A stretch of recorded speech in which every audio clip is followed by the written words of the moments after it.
Be chill, be chill, be chill. I didn't know you. Taylor Swift's got a habit of slipping hidden messages and Easter eggs into her lyrics, and fans are always on high alert for the next big name drop. With a romance with Chief star Travis Kelce still going strong, the buzz is building. Will he make his lyrical debut in her next album? Swift's done it before, and insiders say it's only a matter of time before Kelce finds himself immortalized in song. She's already set the precedent with her latest album, The Tortured Poets Department, where she gave a not-so-subtle nod to singer-songwriter Lucy Dacus in I Can Do It With a Broken Heart. Dacus apparently got the heads up before the song dropped, but listening to it was still a surreal experience. Imagine hearing Taylor Swift say your name in a song. Talk about a moment.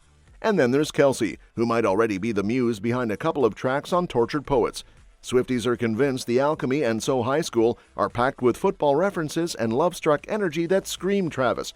If that's the case, she's already laying the groundwork for his official lyrical shoutout.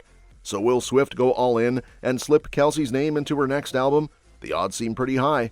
When that moment comes, it'll be interesting to see how he reacts. Probably somewhere between flattered, shocked, and completely smitten. And let's be real, if you're dating Taylor, getting a song written about you is practically a rite of passage. And just like that, from song lyrics to wedding rumors, Taylor and Travis have the internet in a frenzy yet again. While Swifties are still analyzing every syllable of the Tortured Poets Department to see if Kelce has officially made the cut, the real question making waves is, have they already made it official in a completely different way? That's right, folks. Whispers of a secret wedding are circulating, and let's just say the internet is clutching its pearls. Now, Taylor and Travis have already been serving up rom-com level relationship goals, but some fans think they've fast-tracked their way to happily ever after status. Apparently, the couple has been spotted house hunting together, and if you know anything about celebrity real estate, you know that means one of two things. They're either moving in together, or they're planning to disappear into a secluded love nest away from prying eyes. But hold on, before you start ordering Mrs. Kelce merch, insiders say there's no wedding certificate in sight. Sure, Swift was seen with a mysteriously covered ring finger during her 35th birthday bash, which, to be fair, could mean anything. Maybe she was hiding a diamond the size of a football, or maybe she just had a bad manicure day. Either way, fans aren't convinced, and neither are the sources who say the couple is still enjoying their pre-wedded bliss, at least for now. One of the most eyebrow-raising clues? Their supposed love affair with Montana. That's right. Forget Paris or the Amalfi Coast. For Taylor and Travis, the dream destination is a state best known for cowboys, mountains, and exactly zero paparazzi. Insiders claim the couple has been frequenting a speakeasy-style bar in the area, just enjoying life, love, and not dodging camera flashes every 5 seconds. It's reportedly their happy place, which sounds adorable, until you realize that for celebs, happy place usually translates to escape plan.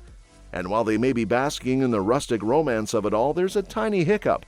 Travis isn't ready to trade in his football cleats for a rocking chair on a Montana porch just yet. Some fans speculated that after the Super Bowl, he'd retire, throw on a cowboy hat, and spend his days slow dancing in the kitchen with Taylor.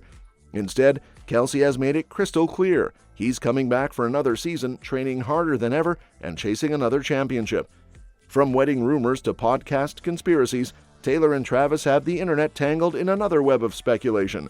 Just when Swifties were still trying to decode whether Montana is their secret honeymoon spot or just a really scenic hideout, a new theory has taken over. Did Taylor just make a ghostly appearance on Travis's podcast?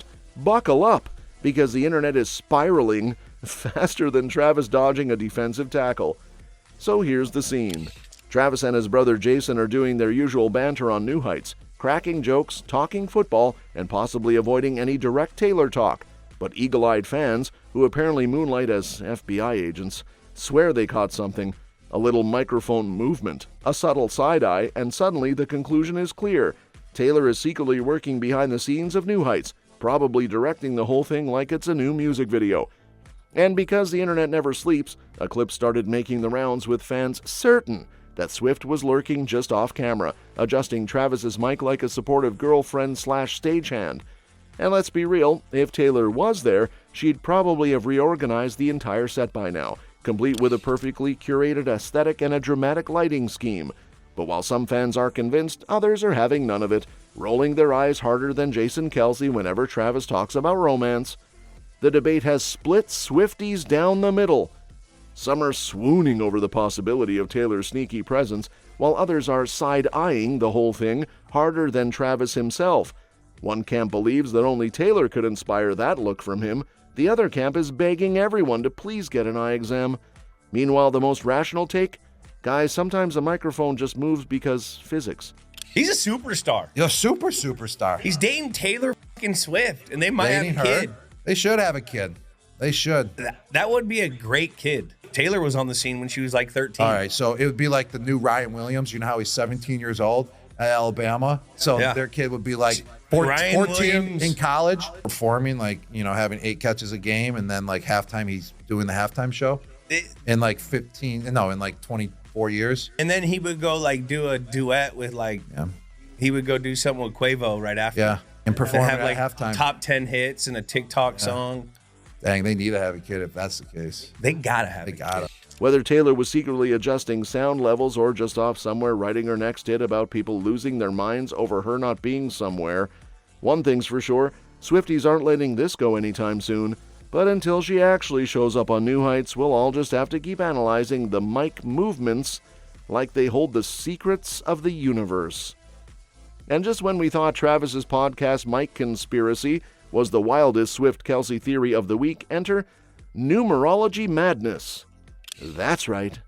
Just as Swifties were busy decoding mic movements like they were hidden Easter eggs in a Taylor album, insiders decided to drop a new bombshell.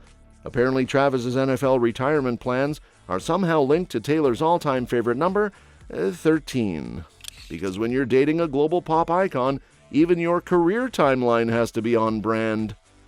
According to insiders, Kelce is gearing up for what could be his final NFL season, with plans to retire as a Chief and ride off into the sunset. But here's where things get delightfully ridiculous. Someone in his inner circle allegedly had an epiphany. If Travis retires after next season, he'll be eligible for the Hall of Fame in 2031. Flip that 31 around and what do you get? Yep, 13. And boom, just like that, Swifties have a new obsession. Now, we're not saying Travis is out here making life decisions based on lucky numbers, but if this theory holds, we might as well start taking bets on him scheduling his retirement press conference at exactly 1:13 p.m. while wearing a jersey covered in sequins. Some fans think it's just a fun coincidence, while others are convinced this is fate at work. Because obviously, when you're dating Taylor, even math starts bending to your love story. Meanwhile, Jason Kelce is probably somewhere rolling his eyes into another dimension while insiders whisper about how Travis's next career move will somehow align with the release of Taylor's next re-recorded album. Whatever happens, one thing is certain. If Kelce does retire with a nod to 13, Swifties will take full credit. Because honestly, at this point, why not? And just when we thought Travis's retirement timeline being linked to Taylor's favorite number 13 was the peak of Swiftie sleuthing, the universe said, "Hold my lavender haze." Because while Travis is allegedly planning his NFL exit like it's a perfectly orchestrated Swift album rollout, Taylor is out here casually rewriting history again. And this time, it's not about numerology, secret Montana hideouts, or rogue microphone movements. Nope. It's about Spotify, and let's just say the numbers speak for themselves. After spending months on the road belting out heartbreak anthems and love songs that probably have Travis analyzing his own existence, Taylor is finally taking a well-earned break, and by break, we mean she's still outpacing the entire music industry without lifting a finger. Despite staying out of the spotlight since the Super Bowl, she somehow managed to keep breaking records like it's her full-time job, which, let's be real, it kind of is. While fans were hoping for a glamorous, coordinated red carpet debut with Kelce at the iHeartRadio Music Awards, Taylor opted for a video acceptance speech instead. Probably for the best. Imagine the chaos if she had shown up in a Customs Chiefs-colored gown, while Travis stood beside her in a velvet suit. The internet would have combusted. But even without making a grand entrance, Swift still made headlines in the only way she knows how, by smashing streaming records. Her heartbreak magnum opus, All Too Well, has officially hit 1 billion streams on Spotify. Yep, you heard that right. A song that is literally half the length of a sitcom episode now holds the record for the longest, most streamed song in Spotify history.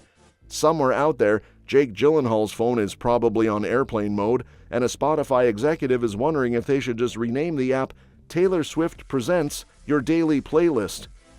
Meanwhile, Taylor's fans are still on high alert for the release of Reputation Taylor's version and her 2006 debut album re-recording.